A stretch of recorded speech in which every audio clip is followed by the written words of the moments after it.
കഥയെ ആരംഭിക്കുന്നത് ഹിലരിയോ നെയിൽ എന്നു പേരുള്ള സുന്ദരിയായ ഒരു പെൺകുട്ടിയെ പരിചയപ്പെടുത്തിക്കൊണ്ടാണ്. തന്റെ ബോയ്ഫ്രണ്ടുമായി അടുത്തവൾ ബ്രേക്കപ്പ് ആയിരുന്നു. ബോയ്ഫ്രണ്ട് തന്നെ ചതിക്കുന്നത് അവൾ കൈയോടെ പിടികൂടി. അതായിരുന്നു ബ്രേക്കപ്പിന് കാരണം. പിന്നാലെ അവൾ തന്റെ അമ്മയുടെ വീട്ടിലേക്ക് മടങ്ങിയെത്തി. വളരെ എക്സെൻട്രിക് ആയ ഒരമ്മയാണ് അവളുടേത്. വന്നതിൽ പിന്നെ അമ്മ അവളെ ശകാരിക്കാനും ഉപദേശിക്കാനുമൊക്കെ ആരംഭിച്ചു. അവൾ അവളുടെ പഴയ ബോയ്ഫ്രണ്ടിന്റെ അടുത്തേക്ക് തന്നെ പോകണം എന്നൊക്കെയാണ് അമ്മ പറയുന്നത്. അതിന്റെ പേരിൽ ഹിലരിയും അമ്മയും തമ്മിൽ വാക്കുതർക്കവും പതിവാണ്. ഹിലരിക്ക് പക്ഷേ ഇനി തിരികെ പോകണമെന്നില്ല. ജീവിതത്തിൽ ഒന്നിനും ഭാഗ്യമില്ലാത്തവളായി ഹിലരി തന്നെ നോക്കിക്കണ്ടു. പ്രണയ ജീവിതത്തിലോ തന്റെ ജോലിയിലോ ഒന്നിലും തനിക്ക് നേട്ടമുണ്ടാക്കാൻ സാധിച്ചിട്ടില്ല. അങ്ങനെയിരിക്കെ ഒരു ദിവസം ജോലി നോക്കുന്നതിനിടയിലാണ് പത്രത്തിൽ അവൾ ഒരു ആഡ് കണ്ടത്.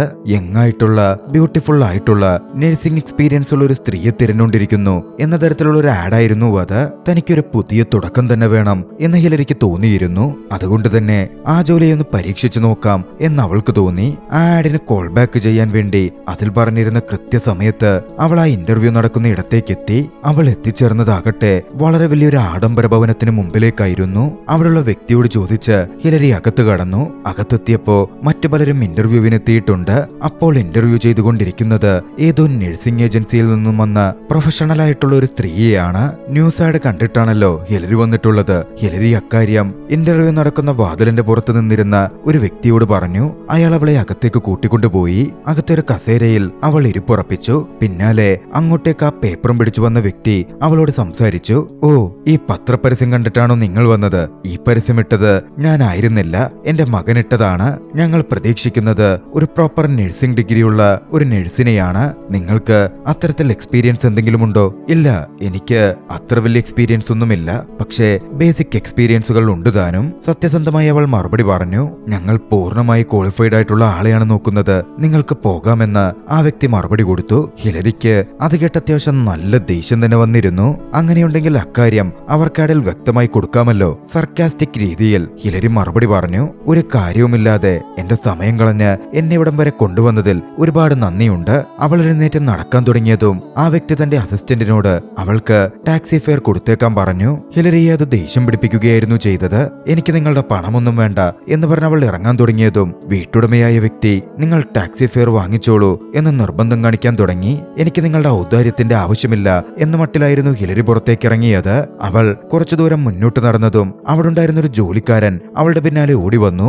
നിങ്ങളെ അകത്തേക്ക് വിളിക്കുന്നുണ്ടെന്ന് പറഞ്ഞു. ഹിലരി അത് കേട്ടാദ്യം മടിക്കുകയായിരുന്നു ചെയ്തത്. ഇപ്പോൾ വഴക്കിട്ടിറങ്ങിയതേ ഉള്ളൂ, ഇനി എങ്ങനെ തിരികെ പോകും? പക്ഷെ ആ ജോലിക്കാരൻ കുറച്ച് നിർബന്ധിച്ചപ്പോ തന്റെ അവസ്ഥയും കൂടി ആലോചിച്ച് മനസ്സില്ലാ മനസ്സോടെ ചെല്ലുവാൻ ഹിലരി തയ്യാറായി. പക്ഷെ ആ ജോലിക്കാരൻ ഹിലരിയെ കൂട്ടിക്കൊണ്ടുപോയത് വീടിന്റെ ഓണറുടെ അടുത്തേക്കായിരുന്നില്ല, മറിച്ച് പത്രപരസ്യം കൊടുത്ത അയാളുടെ മകന്റെ അടുത്തേക്കായിരുന്നു. അവിടെ വെച്ചാണ് ഹിലരി ആദ്യമായി ആ യുവാവിനെ മീറ്റ് ചെയ്യുന്നത്. വെൽ എഡ്യൂക്കേറ്റഡ് ആയ സമ്പന്നനായ 28 വയസ്സുകാരൻ, നാണം കുണുങ്ങി കൂടിയായ വിക്ടർ ഗെറ്റസ്. നിങ്ങളെപ്പറ്റി പറയൂ, വിക്ടർ ചോദിച്ചു. ഹിലരി പറഞ്ഞു, ഞാനൊരു നഴ്സൊന്നുമല്ല, എനിക്ക് അക്കാര്യത്തിൽ വലിയ എക്സ്പീരിയൻസുമില്ല. ആശുപത്രിയിലൊക്കെ വോളണ്ടിയറിംഗ് ഡ്യൂട്ടി നോക്കിയിട്ടുണ്ട്, പേഷ്യൻസിനെ സഹായിക്കാനൊക്കെ. അത്ര എക്സ്പീരിയൻസേ എനിക്കുള്ളൂ. വിക്ടർ പിന്നാലെ തന്നെ പറ്റി പറഞ്ഞു. ഞാനൊരു ലുക്കീമിയ രോഗിയാണ്, എനിക്ക് ബ്ലഡ് ക്യാൻസർ ആണ്. വൈകാതെ എന്റെ കീമോതെറാപ്പി ആരംഭിക്കും. ആ സമയത്ത് എന്റെ കൂടെ എന്നെ പരിചരിച്ച് നിൽക്കാൻ പറ്റുന്ന ഒരു വ്യക്തിയെയാണ് ഞാൻ നോക്കുന്നത്. നിങ്ങളുടെ അച്ഛൻ പറഞ്ഞല്ലോ സർട്ടിഫൈഡ് ആയ ഒരു നഴ്സിനെയാണ് അദ്ദേഹം നോക്കുന്നതെന്ന്. ഉടൻ വിക്ടറിന്റെ മറുപടി വന്നു. അച്ഛൻ പറഞ്ഞത് വിട്ടേക്കൂ, അദ്ദേഹം ഇന്ന് ബിസിനസ് ആവശ്യത്തിന് ജപ്പാനിലേക്ക് പോവുകയാണ്. നിനക്ക് സമ്മതമാണെങ്കിൽ നിനക്ക് ആ ജോലി ഏറ്റെടുക്കാം. $400 വീതം ആഴ്ചയിൽ ലഭിക്കും. കൂട്ടത്തിൽ താമസവും ഭക്ഷണവും കിട്ടും. അത് നല്ലൊരു ഓഫറായി ഹിലരിക്ക് ഫീൽ ചെയ്തിരുന്നു. ഹിലരി പ്രതീക്ഷിച്ചതിനേക്കാൾ കൂടുതൽ തുക പ്രതിഫലമായി ഓഫർ ചെയ്തിട്ടുണ്ട്. ഹിലരി ജോലി സ്വീകരിച്ചു. അടുത്ത ദിവസം തന്റെ സാധനങ്ങളുമായി ഹിലരി വിക്ടറിന്റെ വീട്ടിലേക്ക് താമസം മാറി. സാധനങ്ങൾ ഹിലരിയുടെ മുറിയിലേക്ക് എത്തിക്കാൻ വിക്ടറും സഹായിക്കാൻ ചെന്നിരുന്നു. പക്ഷെ തന്റെ മുറിക്കകത്തേക്ക് ഹിലരി വിക്ടറെ കയറ്റിയില്ല. അവൾ പറഞ്ഞു, നിങ്ങൾക്ക് ഇങ്ങോട്ടേക്ക് പ്രവേശനമില്ല. നമ്മുടെ എഗ്രിമെന്റിൽ അത്തരത്തിലുള്ള കാര്യങ്ങളൊന്നുമില്ലല്ലോ. ഓ, തീർച്ചയായിട്ടുമില്ല, എനിക്കങ്ങനത്തെ ഉദ്ദേശങ്ങളുമില്ല. നിങ്ങൾക്ക് ബുദ്ധിമുട്ടായെങ്കിൽ ഞാനിതാ പോകുന്നു. അതായിരുന്നു വിക്ടറിന്റെ മറുപടി. പിന്നാലെ അവർ കീമോതെറാപ്പിക്കായി ആശുപത്രിയിലേക്ക് പുറപ്പെട്ടു. പോകുന്ന വഴിക്ക് വിക്ടർ കാറിലിരുന്ന് പറഞ്ഞു, ഇതൊരു ഒരുതരം വിഷമാണ് എന്റെ ശരീരത്തിലേക്ക് അവരിപ്പോൾ കുത്തിവെക്കാൻ പോകുന്നത്. പക്ഷേ അതെന്നെ കൊല്ലാനല്ല, എന്റെ ശരീരത്തിലെ വിഷാംശങ്ങളെ കൊല്ലാനാണ്, ക്യാൻസറിനെ. പക്ഷേ പ്രശ്നമെന്തെന്നാൽ ഇതിന്റെ സൈഡ് എഫക്റ്റുകൾ അതിഭീകരമാണ്. ക്യൂരിയസ് ആയി കൺസേണോടെ ഹിലരി ചോദിച്ചു, ഈ സൈഡ് എഫക്റ്റ് എന്നൊക്കെ പറയുമ്പോ അത് എത്തരത്തിലാ ഉണ്ടാവുക?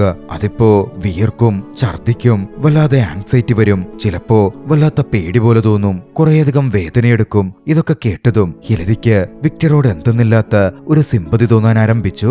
അവളുടെ ഉള്ളിൽ അവൾ അടച്ചുമൂടി വെച്ചിരുന്ന മനുഷ്യത്വവും പുറത്തു ചാടുന്നുണ്ടായിരുന്നു. അങ്ങനെ കീമോതെറാപ്പി സെഷൻ കഴിഞ്ഞ് അവർ തിരികെ വീട്ടിലേക്ക് എത്തി. വൈകാതെ വിക്ടറിന് സൈഡ് എഫക്റ്റുകളും ആരംഭിച്ചു. വിക്ടർ നിർത്താതെ ഛർദിക്കാൻ ആരംഭിച്ചു. മാത്രമല്ല വളരെ സിവിയറായ മൂഡ് സ്വിങ്സും വിക്ടറെ ബാധിച്ചിരുന്നു. ചെറിയ ശബ്ദം പോലും വിക്ടറിന് അതിഭീകരമായ ശബ്ദമായി തോന്നും. ഒരു നിമിഷം പോലും പറ്റുന്നില്ല. വല്ലാതെ തണുപ്പെടുക്കുന്നു. പലപ്പോഴും അവശതയിലായി ബാത്റൂമിൽ പോലും അവൻ വീണുകിടന്നു. 1990കളാണ്. കീമോതെറാപ്പിക്ക് ഇത്രമേൽ സൈഡ് എഫക്ട്സ് ഉണ്ടെന്ന് ഹിലരി ആദ്യമായി നോക്കിക്കാണുകയായിരുന്നു. വിക്ടർ കടന്നുപോകുന്ന അവസ്ഥ സഹിക്കാൻ, കണ്ടു നിൽക്കാൻ ഹിലരിക്ക് പോലും സാധിക്കുന്നില്ല. ഒരു തരത്തിലും വിക്ടറെ സഹായിക്കാൻ തനിക്ക് പറ്റാത്തതുപോലെ വലിയ കുറ്റബോധം അവളുടെ മനസ്സിൽ ആഴ്ന്നിറങ്ങി. തന്റെ നേട്ടങ്ങൾക്കു വേണ്ടി ഒരു യഥാർത്ഥ നഴ്സ് ചെയ്യേണ്ടുന്ന ജോലി ഏറ്റെടുത്ത് വിക്ടറെ ബുദ്ധിമുട്ടിക്കുന്ന പോലായിരുന്നു അവൾക്ക് അനുഭവപ്പെട്ടത്. പലപ്പോഴും അവളുടെ കണ്ണുകൾ നിറഞ്ഞൊഴുകി. തിരികെ പോവാൻ വേണ്ടി അവൾ തന്റെ പെട്ടി വരെ പാക്ക് ചെയ്തു. ഒരു ഘട്ടത്തിൽ തന്റെ സുഹൃത്തിനെ വിളിച്ച് സംസാരിച്ചു. കണ്ണീരോടെയാണ് പറഞ്ഞത്, എനിക്കവനെ സഹായിക്കണമെന്നുണ്ട്, പക്ഷേ അവനിപ്പോ എന്റെ ആവശ്യം പോലുമില്ലാത്ത പോലെയാണ്. അവന് വേണ്ടത് ഒരു യഥാർത്ഥ നഴ്സിനെയാണ്. ഇന്ന് രാത്രി എനിക്ക് അവനോട് പറയണം, എന്നെ കൊണ്ട് ഇതിന് സാധിക്കില്ലെന്ന്, ഞാൻ ഈ ജോലിക്ക് ചേർന്ന വ്യക്തിയല്ലെന്ന്. വേദനയോടെ കണ്ണീരോടെ അവൾ സുഹൃത്തിനോട് സംസാരിച്ചത് വിക്ടർ കേട്ടിരുന്നു. അന്ന് രാത്രിയായപ്പോഴേക്കും വിക്ടർ കുറച്ചൊക്കെ ഓക്കെയായിരുന്നു. ഡിന്നർ കഴിക്കാനിരിക്കുമ്പോ അവൾ അടുത്തേക്ക് വന്നപ്പോ വിക്ടർ അവളോടായി പറഞ്ഞു, കീമോതെറാപ്പിയുടെ ഭീകരവശങ്ങൾ ഞാൻ നിന്നോട് പറയേണ്ടതായിരുന്നു, എന്നോട് ക്ഷമിക്കണം. ഏയ് അതൊന്നും സാരമില്ല, അവൾ മറുപടി പറഞ്ഞു. വിക്ടറിന്റെ ജീവിതത്തിലെ ഏകാന്തതയും ബുദ്ധിമുട്ടുകളും അവൾ മനസ്സിലാക്കുന്നുണ്ടായിരുന്നു. അന്ന് തുടർന്നുള്ള സംസാരത്തിൽ എല്ലാത്തിലും ഉപരിയായി ഹിലരി ഒരു തീരുമാനമെടുത്തു. താൻ എന്തായാലും വിക്ടറെ വിട്ടിട്ട് പോകുന്നില്ല. വിക്ടറിന് വേണ്ടി തന്നെ കൊണ്ട് ചെയ്യാൻ പറ്റുന്നത് പ്രവർത്തിക്കാൻ അവൾ തീരുമാനിച്ചു. അടുത്ത ദിവസം അവൾ ലൈബ്രറിയിൽ പോയി കീമോതെറാപ്പിയുമായി ബന്ധപ്പെട്ട ബുക്കുകൾ നോക്കിയെടുത്തു. കീമോതെറാപ്പിയെ പറ്റിയും വിക്ടറിന്റെ രോഗത്തെപ്പറ്റിയും കീമോതെറാപ്പി ചെയ്യുമ്പോഴുള്ള സൈഡ് എഫക്റ്റിനെ പറ്റിയും ആ സമയത്ത് കഴിക്കേണ്ട ഭക്ഷണത്തെ പറ്റിയും അതിന്റെ ട്രീറ്റ്മെന്റിനെ പറ്റിയുമൊക്കെ അവൾ വിശദമായി പഠിച്ചു. പിന്നാലെ അതിനുവേണ്ട തയ്യാറെടുപ്പുകളും അവൾ നടത്തി. ന്യൂട്രീഷ്യസ് ഫുഡും ആവശ്യമായ മൂഡ് സ്വിങ്സ് കൺട്രോൾ ചെയ്യാൻ വേണ്ട ബുക്സും എല്ലാ കാര്യങ്ങളും അവൾ ഒരുക്കി തീർത്തു. വിക്ടറിന് അവൾ മോട്ടിവേഷനും പകർന്നു. നിനക്കറിയാമോ, 50% ലുക്കീമിയ പേഷ്യൻസ് എപ്പോഴും സർവൈവ് ചെയ്യാറുണ്ട്. പക്ഷേ ഈ രോഗചികിത്സ കുറച്ച് തീവ്രതയേറിയതാണ്. സൈഡ് എഫക്റ്റുകൾ വീണ്ടും തുടർന്നുകൊണ്ടിരുന്നു. പലപ്പോഴും വല്ലാതെ വിറച്ച് കൺട്രോൾ ചെയ്യാൻ പറ്റാതെ ബെഡിൽ നിന്നുരുണ്ട് വിക്ടർ താഴെ വീഴും. പിന്നീട് നിരങ്ങി നീങ്ങി ഭിത്തിയോട് ചേർന്നിരിക്കും. വേദന കൊണ്ട് അലറിക്കരയും. ആർക്കും എന്നെ സഹായിക്കാൻ പറ്റില്ലെന്ന് പറയും. ഹിലരി എല്ലാത്തിനും സാക്ഷിയായിരുന്നു. അവളെ കൊണ്ട് പറ്റുന്നതിന്റെ പരമാവധി ഏറെ കമ്പാഷനോടെ കെയറോടെ അവൾ ചെയ്തു പോന്നു. പതിയെ പതിയെ വിക്ടർ സുഖപ്പെട്ടു വന്നുകൊണ്ടിരുന്നു. താനിപ്പോൾ ഏറെക്കുറെ ഓക്കെയായി എന്ന് തോന്നി ഒരു ദിവസം വിക്ടർ ഹിലരിയെ പുറത്തൊരു ഡിന്നറിന് പോയാലോ എന്ന് ചോദിച്ചു ക്ഷണിച്ചു. അവളും അതിന് സമ്മതിച്ചു. വിക്ടർ അവളുമായി പോയത് വളരെ ബ്യൂട്ടിഫുള്ളായ ഒരു പ്രീമിയം റെസ്റ്റോറന്റിലേക്കായിരുന്നു. വളരെ പീസ്ഫുള്ളായ ഒരിടം, വിക്ടറിന്റെ സ്റ്റൈലിലുള്ള അവൻ ഇഷ്ടപ്പെടുന്ന ഒരിടം. പക്ഷേ ഹിലരിയെ സംബന്ധിച്ച് അവൾ ഇഷ്ടപ്പെടുന്നത് അത്തരത്തിലുള്ള ഇടമൊന്നുമല്ല. വളരെ ഫണ്ണായി എനർജി എല്ലാം ഔട്ട് ബേസ്റ്റ് ചെയ്ത് സമയം ചെലവഴിക്കാൻ പറ്റുന്ന ഇടമാണ്. ഒരു ക്ലബിൽ പോയി ഡാൻസ് ചെയ്യുക, അവിടുന്ന് മദ്യപിക്കുക, ഭക്ഷണം കഴിക്കുക, ഇതൊക്കെയാണ് അവൾ ആഗ്രഹിക്കുന്നത്. അവരവിടെ ഭക്ഷണം കഴിച്ചിരിക്കുന്നതിനിടയിൽ ഹിലരി അവനോട് ചോദിച്ചു, നല്ല രീതിയിലൊന്ന് എൻജോയ് ചെയ്യണമെന്ന് തോന്നുന്നുണ്ടോ? പിന്നാലെ അവൾ തന്നെ അവനെ അടുത്തുള്ളൊരു ഡാൻസ് ക്ലബിലേക്ക് കൂട്ടിക്കൊണ്ടുപോയി. അവിടെ എത്തിയതും ജനക്കൂട്ടത്തിന്റെ ഉള്ളിലേക്ക് ചെന്ന് ഹിലരി ഡാൻസ് ആരംഭിച്ചു. വിക്ടർ ആകട്ടെ ഒരു മൂലക്കം മാറി നിൽക്കുകയാണ്. പക്ഷെ ഹിലരിയുടെ സന്തോഷവും ഡാൻസും എല്ലാം അവൻ നോക്കിക്കണ്ടു. അവളുടെ സന്തോഷവും അവിടുത്തെ കാഴ്ചകളും വിക്ടറിനെ സന്തോഷിപ്പിക്കുന്നുമുണ്ടായിരുന്നു. പതിയെ പതിയെ അവരുടെ ആ പ്രൊഫഷണൽ റിലേഷൻഷിപ്പ് പേഴ്സണലായി മാറാൻ ആരംഭിച്ചു. തന്റെ അടുത്ത സുഹൃത്തായി ഹിലരിയെ വിക്ടർ നോക്കിക്കണ്ടു. ഹിലരിയോട് അവൻ തന്റെ മനസ്സ് തുറന്നു. അവന് അവന്റെ അമ്മയെ ഒരുപാട് ഇഷ്ടമായിരുന്നു. പക്ഷെ 9ാം വയസ്സിൽ അവന്റെ അമ്മയെ ലോകത്തോട് വിട പറഞ്ഞു. ഇത്രമേൽ സമ്പത്തുണ്ടായിട്ടും എന്തൊക്കെയുണ്ടെന്ന് പറഞ്ഞിട്ടും എപ്പോഴും ഏകനായിട്ടാണ് അവൻ അനുഭവപ്പെട്ടുകൊണ്ടിരുന്നത്. അത്രയും പറഞ്ഞതിന് പിന്നാലെ ഹിലരിയെ തന്റെ കൂടെ ഡാൻസ് ചെയ്യാൻ അവൻ ക്ഷണിച്ചു. അവരൊന്നിച്ച് കുറച്ചു നേരം ഡാൻസ് ചെയ്തു. പുറകെയാണ് അവൻ പറഞ്ഞത്, ആ ഒരു സന്തോഷ വാർത്ത, തന്റെ കീമോ ഇതോടുകൂടി പൂർണ്ണമാവുകയാണ്. താൻ സുഖപ്പെട്ടിരിക്കുന്നു. ഇതൊന്ന് സെലിബ്രേറ്റ് ചെയ്യാൻ താൻ ഒരു വെക്കേഷന് പോവാൻ ആഗ്രഹിക്കുന്നുണ്ട്. ഹിലരിക്കും തന്റെ കൂടെ വരാമോ? എന്റെ മെന്റൽ ഹെൽത്ത് അടക്കം ഫുള്ളായി റീകവർ ചെയ്തെടുക്കണം. നിന്റെ സഹായമുണ്ടെങ്കിൽ എനിക്കതിന് എളുപ്പം പറ്റും. ഏതെങ്കിലും ഒരു ഘട്ടത്തിൽ അൺകംഫോർട്ടബിളായി നിനക്ക് ഫീൽ ചെയ്താൽ നിനക്കപ്പോൾ തന്നെ പോകാം. വേണമെങ്കിൽ അതിന് ഞാൻ നീയുമായി ഒരു കോൺട്രാക്ട് സൈൻ ചെയ്യാം. അതിന്റെ ഒന്നും ആവശ്യം വേണ്ടി വന്നില്ല. അധികം വൈകാതെ അവരാ വെക്കേഷന് പുറപ്പെട്ടു. കാറിലായിരുന്നു യാത്ര പുറപ്പെട്ടത്. ഹിലരിയാണ് കാർ ഓടിക്കുന്നത്. പോകുന്ന വഴിക്ക് ഹിലരി ചോദിച്ചു, നീ എന്താ കാർ ഓടിക്കാത്തത്? വിക്ടർ പറഞ്ഞു, എനിക്ക് ഓടിക്കാൻ അറിയില്ല. എന്റെ അച്ഛൻ എപ്പോഴും ഡ്രൈവർമാരുണ്ടായിരുന്നു, അതുകൊണ്ട് ഓടിക്കാൻ പഠിക്കാൻ സാധിച്ചില്ല. അതോടെ ഹിലരി തന്നെ അവനെ വണ്ടി ഓടിക്കാൻ പഠിപ്പിക്കാൻ തുടങ്ങി. യാത്ര ചെയ്ത് ലക്ഷ്യസ്ഥാനത്തേക്ക് അവർ എത്തുമ്പോഴേക്കും അത്യാവശ്യം വണ്ടി ഓടിക്കാൻ അവൻ പഠിച്ചു കഴിഞ്ഞിരുന്നു. യാത്രയ്ക്കൊടുവിൽ അവർ എത്തിച്ചേർന്നത് ഒരു കോസ്റ്റൽ ഹോമിലേക്കാണ്. സമുദ്രതീരത്തുള്ള അതിഭംഗിയുള്ള ഒരു വീട്. സ്വപ്നത്തിലെന്ന പോലെ മനോഹരമായിരുന്നു അവിടം. അവിടെയാണ് ഇനി കുറച്ചധികം നാൾ അവർ താമസിക്കാൻ പോകുന്നത്. അന്ന് രാത്രിയിൽ അവർ അടുത്തുള്ള ഒരു ലോക്കൽ ബാറിൽ പോയി കുറച്ചു സമയം സന്തോഷത്തോടെ ചിലവഴിച്ചു. പിന്നീട് തിരികെ എത്തി ഹിലരി ഉറങ്ങാൻ പോയി. കുറച്ചു സമയം പിന്നിട്ടപ്പോ വാതിലിന്റെ ഭാഗത്ത് അനക്കം കാണുന്നു. ഹിലരി എഴുന്നേറ്റ് നോക്കുമ്പോൾ അത് വിക്ടർ ആണ്. വിക്ടർ ഉറങ്ങിയിട്ടില്ല. എന്താ, ഉറക്കം വന്നില്ലേ? ഹിലരി ചോദിച്ചു. എനിക്ക് ഉറക്കം വന്നില്ല. നിന്റെ അടുത്ത് ബെഡിൽ കിടക്കണമെന്ന് തോന്നുന്നു. അതിന് സമ്മതമാണോ? ഇത് നമ്മുടെ എഗ്രിമെന്റിന്റെയോ ഡീലിന്റെയോ ഭാഗമൊന്നുമല്ലെന്ന് എനിക്കറിയാം. നിനക്ക് വേണമെങ്കിൽ നോ പറയാം. ഞാൻ തിരികെ പോവും. പക്ഷേ ഹിലരി കംപ്ലൈന്റ് ഒന്നും പറഞ്ഞില്ല. കുഴപ്പമില്ല, നിനക്ക് എന്റെ അടുക്കൽ കിടക്കാം. പിന്നാലെ വിക്ടർ ആ ബെഡിന്റെ ഒരു ഭാഗത്ത് വന്ന് കിടന്നു. ഹിലരി മറുവശത്തേക്ക് തിരിഞ്ഞു കിടന്നു. രണ്ടുപേരും ഒന്നിച്ച് അന്ന് ആ ബെഡിൽ കിടന്നുറങ്ങി. അടുത്ത ദിവസം അവളുടെ ശരീരത്തിലെ ഒരു ടാറ്റു അവൻ നോക്കിക്കണ്ടിരുന്നു. പിറ്റേന്ന് കുക്ക് ചെയ്യുന്ന സമയത്ത് ഹിലരിയോട് അതിനെപ്പറ്റി വിക്ടർ ചോദിച്ചു. എന്താ അതിന്റെ അർത്ഥം? അവൾ പറഞ്ഞു, ഹൃദയത്തിന്റെ ബലമാണ് അതുകൊണ്ട് അർത്ഥമാക്കുന്നത്. ദിവസങ്ങൾ മുമ്പോട്ടേക്ക് പോയിക്കൊണ്ടിരുന്നു. വിക്ടറിന്റെ ആരോഗ്യം മെച്ചപ്പെട്ടു വന്നു. അവന്റെ മുടി വളരാൻ വരെ ആരംഭിച്ചു.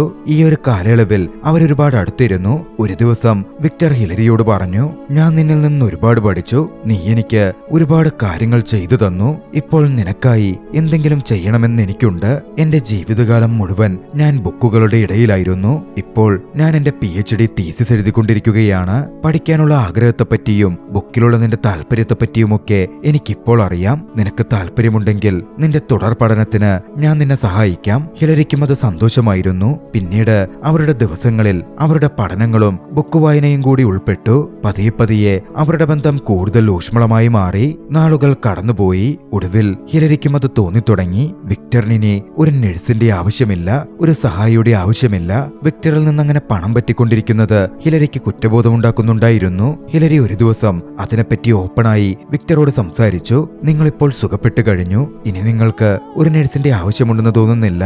നിങ്ങളിൽ നിന്ന് ഒരു കാര്യവുമില്ലാതെ കൂടെ നിന്നിങ്ങനെ പണം പറ്റുന്നതിൽ എനിക്കും വിഷമമുണ്ടാകുന്നുണ്ട്. ഞാൻ അതുകൊണ്ട് ഇവിടെ നിന്ന് പോയാലോ എന്ന് ചിന്തിക്കുകയാണ്. പക്ഷേ അത് പറയുമ്പോഴും അതിനെല്ലാം ഉപരിയായി എന്തോ ഒന്ന് ഇരുവരുടെയും ഹൃദയത്തിൽ ഉടലെടുത്തു കഴിഞ്ഞിരുന്നു. ആഴത്തിൽ പതിച്ച ഒരു സ്നേഹബന്ധം, പ്രണയത്തിന്റെ അംശങ്ങൾ. ദയാലുവായ ചിന്തിക്കുന്ന മനുഷ്യനായ വിക്ടർ തന്റെ നല്ല പെരുമാറ്റം കൊണ്ടും സ്നേഹം കൊണ്ടും അവളുടെ ഹൃദയത്തിൽ സ്ഥാനം പിടിച്ചിരുന്നു. അവളാകട്ടെ അവളുടെ കമ്പാഷൻ കൊണ്ടും കെയറുകൊണ്ടും സത്യസന്ധത കൊണ്ടും അവന്റെ ഹൃദയത്തിലും കയറിപ്പറ്റി. അന്നവിടെ വിക്ടറിൽ നിന്ന് വേറെ മറുപടികളൊന്നും സംഭവിച്ചില്ല.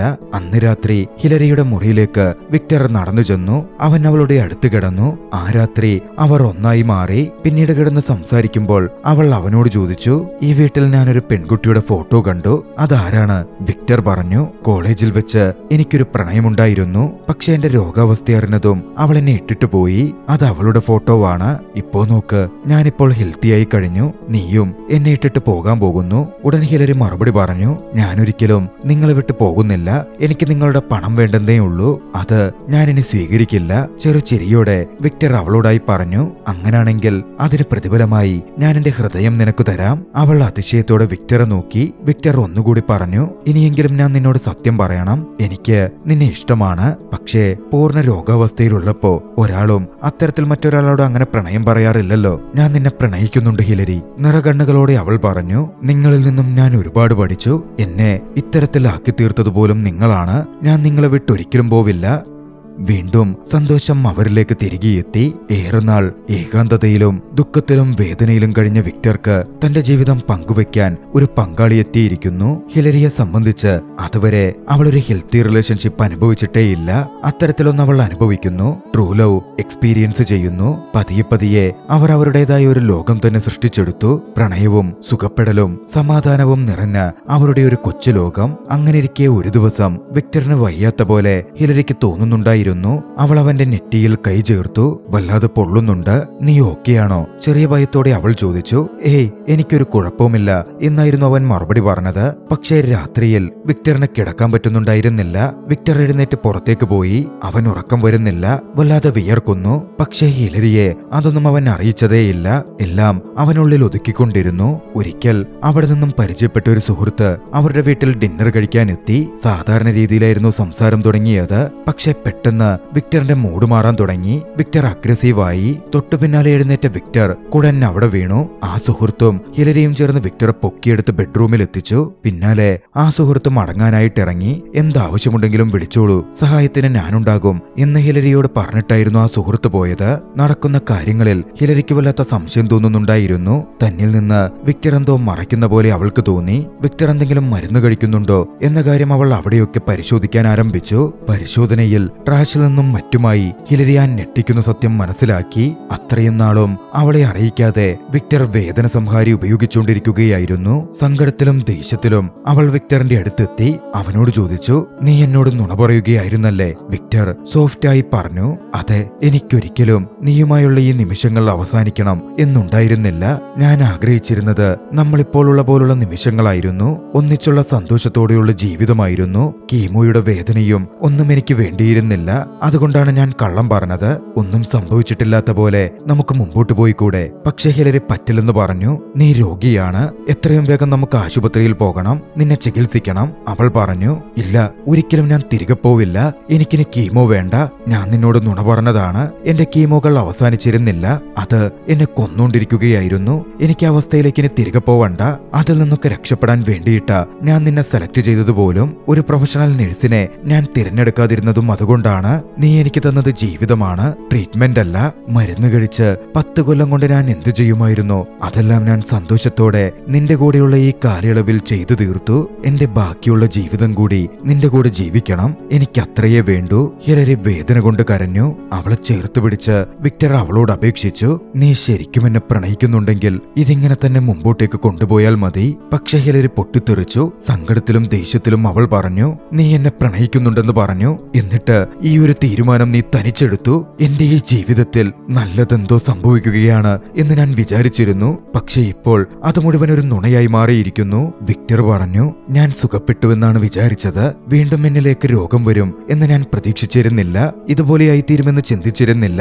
നിങ്ങളെന്താ വിചാരിച്ചത്? ഇതെല്ലാം കണ്ടുകൊണ്ട് ഞാൻ ഇവിടെ തുടരുമെന്നോ? നിങ്ങൾ മരിച്ചുകൊണ്ടിരിക്കുന്നത് ഇവിടെ കണ്ടുകൊണ്ട് നിൽക്കണമെന്നോ? ദേഷ്യപ്പെട്ട് അവൾ അന്ന് അവിടെ നിന്നിറങ്ങി. പുറത്തുപോയി അവൾ അവിടെ നിന്നും വിക്ടറിന്റെ അച്ഛനെ കോൾ ചെയ്തു. കാര്യങ്ങൾ അദ്ദേഹത്തോട് പറഞ്ഞു. നിങ്ങളുടെ മകൻ കഠിനമായ രോഗാവസ്ഥയിലാണ്, അദ്ദേഹത്തെ ആശുപത്രിയിൽ കൊണ്ടുപോകണം, നിങ്ങൾ ഇങ്ങോട്ടേക്ക് വന്നേ പറ്റൂ. ഹിലരി കൊടുത്ത നിർദ്ദേശത്തിന്റെ അടിസ്ഥാനത്തിൽ വിക്ടറിന്റെ അച്ഛൻ അങ്ങോട്ടേക്ക് പുറപ്പെട്ടെത്തി. അതുവരേക്കും വിക്ടർ എവിടെയാണെന്ന് അദ്ദേഹത്തെ അറിയിച്ചിരുന്നതേയില്ല. തന്റെ മകനെ അദ്ദേഹം ഒരുപാട് സ്നേഹിക്കുന്നുണ്ട്. മകനെ വീട്ടിലേക്ക് കൊണ്ടുപോകണം, ചികിത്സിക്കണം എന്ന് അദ്ദേഹം ആഗ്രഹിച്ചു. വിക്ടറിന്റെ അടുത്തെത്തി അത് പറഞ്ഞു. പക്ഷേ വിക്ടർ അതിന് സമ്മതിച്ചില്ല. ഇന്നും നാളെയും എന്തായാലും തിരികെ പോവാൻ പറ്റില്ല. ക്രിസ്മസ് ഈവ് ആണ്. ആ രാത്രി എനിക്ക് ഹിലരിയുടെ കൂടെ അവസാനമായി ചിലവഴിക്കണം. വിക്ടറിന്റെ അച്ഛൻ അതിന് സമ്മതിച്ചു. അങ്ങനെ ഹിലരി ക്രിസ്മസ് പാർട്ടിയിൽ ഉള്ളപ്പോൾ അങ്ങോട്ടേക്ക് വിക്ടർ ചെന്നു. ഹിലരിയെ കണ്ട് വിക്ടർ സംസാരിച്ചു. നാളെ പകലിൽ ഞാൻ അച്ഛനൊപ്പം തിരികെ പോവുകയാണ്. ശേഷം ആശുപത്രിയിൽ എന്റെ ട്രീറ്റ്മെന്റ് തുടങ്ങും. അത് കേട്ട് ഹിലരിക്ക് സന്തോഷം തോന്നി. പ്രതീക്ഷയും അനുഭവപ്പെട്ടു. സുഖപ്പെട്ട് വേഗം തിരികെ വരാൻ അവൾ പറഞ്ഞു. അന്നത്തെ പാർട്ടി തുടർന്ന് കുറച്ചു സമയം കഴിഞ്ഞപ്പോ വിക്ടറിന്റെ അച്ഛൻ അവളെ കാണാൻ വന്നു. അച്ഛൻ അവളോട് പറഞ്ഞു, അന്ന് രാത്രി തനിച്ചാ വീട്ടിൽ കഴിയണമെന്ന് വിക്ടർ എന്നോട് പറഞ്ഞിരുന്നു. അതുകൊണ്ട് അവനെ അങ്ങോട്ടേക്ക് പറഞ്ഞയച്ചു. നിന്റെ കൂടെ സമയം ചെലവഴിക്കണം എന്ന് അവൻ പറഞ്ഞത്. അത് കേട്ടതും ഹിലരി ആ വീട്ടിലേക്ക് പോയി. എന്തോ ശരിയല്ലാത്ത പോലെ ഹിലരിക്ക് തോന്നിയിരുന്നു. അവൾ അവിടെ എത്തിയപ്പോൾ കണ്ടത് വിക്ടർ തന്റെ സാധനങ്ങൾ പാക്ക് ചെയ്യുന്നതാണ്. അടുത്ത ദിവസം അച്ഛനൊപ്പം മടങ്ങാതെ അവിടെ നിന്ന് എങ്ങോട്ടേക്കോ കടന്നു കളയാൻ വിക്ടർ തീരുമാനിച്ചിരുന്നു. ട്രീറ്റ്മെന്റിനൊന്നും അവൻ ഒരുക്കമായിരുന്നില്ല. കാര്യം മനസ്സിലായതും ഹിലരി ദേഷ്യത്തോടെ വിക്ടർ നോക്കിക്കൊണ്ടിരുന്നു. അവളെ കണ്ടതും വിക്ടർ പറഞ്ഞു, എനിക്ക് നിങ്ങളാരെയും വേദനിപ്പിക്കണം, വിഷമിപ്പിക്കണം എന്നുണ്ടായിരുന്നില്ല. കഴിഞ്ഞ 10 കൊല്ലം കൊല്ലത്തിനിടയ്ക്ക് ഞാൻ ജീവിച്ചു എന്ന് തോന്നിയ കുറച്ച് നിമിഷങ്ങൾ നിന്റെ കൂടെ മാത്രമാണ്. കുറച്ച് നല്ല നാളുകൾ, അതുപോലെ ജീവിതത്തിന്റെ ബാക്കി നാളുകൾ നിന്റെ കൂടെ ഇവിടെ കഴിയണം എന്നേ ഞാൻ ആഗ്രഹിച്ചിരുന്നുള്ളൂ. പക്ഷേ അതും പറഞ്ഞ് വിക്ടർ ഒന്ന് നിർത്തി. ഹിലരി മുമ്പിലേക്ക് നടന്നു വന്നു. അവൾ പറഞ്ഞു, ഇവിടെ നിന്ന് ഒളിച്ചോടിപ്പോവാൻ ഞാൻ നിന്നെ അനുവദിക്കില്ല. തോറ്റു പിന്മാറാൻ ഞാൻ സമ്മതിക്കില്ല. ഞാൻ ഇതിനോടകം തോറ്റവനാണ്. നീ എന്നെ വിട്ടുപോയ ആ രാത്രിയിലെ ഞാൻ തോറ്റുകഴിഞ്ഞു. അതായിരുന്നു വിക്ടറിന്റെ മറുപടി. തന്റെ കണ്ണുനീരടക്കിപ്പിടിച്ച് ഹിലരി അവനോട് പറഞ്ഞു, ഇല്ല, അതിനു മുമ്പേ നീ തോറ്റു പിന്മാറിയിരുന്നു. പക്ഷേ അതിന് ഞാൻ അനുവദിക്കില്ല. നീ എന്റെ കൂടെ വരണം. ഞാൻ നിന്നെ നോക്കിക്കോളാം. ഞാൻ നിന്നെ ഹോസ്പിറ്റലിൽ കൊണ്ടുപോകാം. നമുക്ക് ചികിത്സിക്കാം. നീ സുഖപ്പെടും. തെറ്റായ പ്രതീക്ഷകളിൽ താനിപ്പോൾ വിശ്വസിക്കുന്നില്ല എന്നായിരുന്നു വിക്ടർ പറഞ്ഞത്. അവന്റെ കണ്ണുകളും നിറഞ്ഞിരുന്നു. അവന്റെ കൈപിടിച്ച് ഹിലരി പറഞ്ഞു, അന്നുവരെ അവൾ തുറന്നു പറയാത്ത ആ വാചകങ്ങൾ, നമുക്ക് വേണ്ടി നീ ഇത് ചെയ്യണം. ഞാൻ നിന്നെ ഒരുപാട് പ്രണയിക്കുന്നുണ്ട്. അത്ര നാളുകൾക്കിടയിൽ പല അവസരങ്ങൾ ഉണ്ടായിട്ടും തന്റെ പ്രണയം ഒരിക്കൽ പോലും അവൾ അത്തരത്തിൽ അവനോട് തുറന്നു പറഞ്ഞിരുന്നില്ല. വിക്ടർ ചോദിച്ചിട്ട് പോലും കൃത്യമായ മറുപടി അത്തരത്തിൽ അവൾ കൊടുത്തിരുന്നുമില്ല. ഇപ്പോൾ അവൾ അവനെ പ്രണയിക്കുന്നുണ്ട് എന്ന വാക്കുകൾ അവന് പ്രതീക്ഷ പകർന്നു. ഒടുവിൽ വിക്ടർ ഹോസ്പിറ്റലിൽ പോവാമെന്ന് അവൾക്ക് സമ്മതം നൽകി. കെട്ടിപ്പിടിച്ച് കുറെ സമയം അവർ അങ്ങനെ തന്നെ തുടർന്നു. സങ്കടങ്ങളും സന്തോഷങ്ങളും നിറഞ്ഞ അപൂർവ നിമിഷങ്ങളിൽ ഒന്നായിരുന്നു അത്. അടുത്ത ദിവസം അവർ ഹോസ്പിറ്റലിലേക്ക് അവിടെ നിന്ന് പുറപ്പെട്ടു. അവർ പോകുമ്പോൾ ആ വീട്ടിലുള്ള ഒരു ചിത്രത്തിലേക്ക് ദൃശ്യം തിരിഞ്ഞു. ആദത്തിന്റെയും ഹവ്വയുടെയും ചിത്രം, ലോകത്തിലെ ആദ്യ പ്രണയകഥയുടെ ചിത്രം. ആ ദൃശ്യങ്ങളോടെ ചലച്ചിത്രം അവസാനിക്കുന്നു. രസകരമായ ചലച്ചിത്രം നിങ്ങൾക്കിഷ്ടമായെങ്കിൽ വീഡിയോ ലൈക്ക് ചെയ്യുക. അഭിപ്രായങ്ങളും നിർദ്ദേശങ്ങളും കമന്റുകളിൽ രേഖപ്പെടുത്തുക. കഴിയുമെങ്കിൽ ചാനൽ സബ്സ്ക്രൈബ് ചെയ്തും കൂട്ടുകാർക്ക് ഷെയർ ചെയ്തു കൊടുത്തും ഞങ്ങളെ സപ്പോർട്ട് ചെയ്യുക. അടുത്ത എപ്പിസോഡിൽ മറ്റൊരു മികച്ച ചലച്ചിത്രവുമായി നമുക്ക് കണ്ടുമുട്ടാം. അതുവരെ ബൈ.